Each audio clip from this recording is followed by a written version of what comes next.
আসসালামু আলাইকুম আমার প্রিয় ভিউয়ার্স আপু ও ভাইয়ারা, আমি সাথী রেসিপি হাউস চ্যানেল থেকে সাথী বলছি।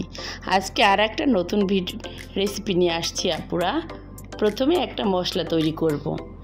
প্রথমে একটা বলে একটু হলুদের গুঁড়ো, মরিচের গুঁড়ো, ধনিয়া গুঁড়ো, জিরে গুঁড়ো, গরম মশলা গুঁড়ো, আদা রসুন বাটা, লবণ দিয়ে দিলাম পরিমাণ মতো। তারপরে আপুরা একটু সয়া সস, ওয়েস্টার সস আর টমেটো সস দিয়ে দিলাম,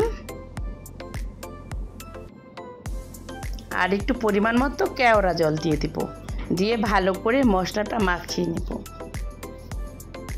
এই তো মশলাটা মাখানো শেষ। এখন চিকেন লেগ পিসগুলো ভালো করে মাখিয়ে নেব। ভিতরে মশলা, চিকেনের ভিতরে মশলাগুলো ভালো করে ভিতরে একবারে ভালো করে ঢুকিয়ে দিয়ে ভালো করে মশলাটা মাখিয়ে নিব।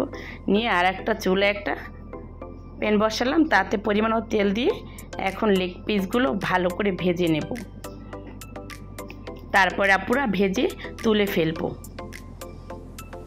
তুলে আর একটা ওই মশলাতে কিঞ্চিত পরিমাণ মশলা ছিল, তাতে বোলের ভিতরে একটু লবণ আর ডিম আর কিছু ময়দা আর কিছু কর্নফ্লাওয়ার দিয়ে ভালো করে এই মিশ্রণটা ভালো করে গুলিয়ে নিব, ভালো করে মিশিয়ে নিব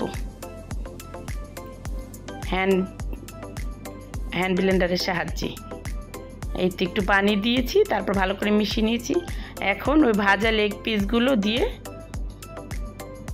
এটাতে ভালো করে মিশিয়ে এভাবে তেলের উপরে আবার ভালো করে ভেজে নিব। এই তো আমার চিকেন ললিপপ রেডি আপুরা। আসসালামু আলাইকুম আপুরা।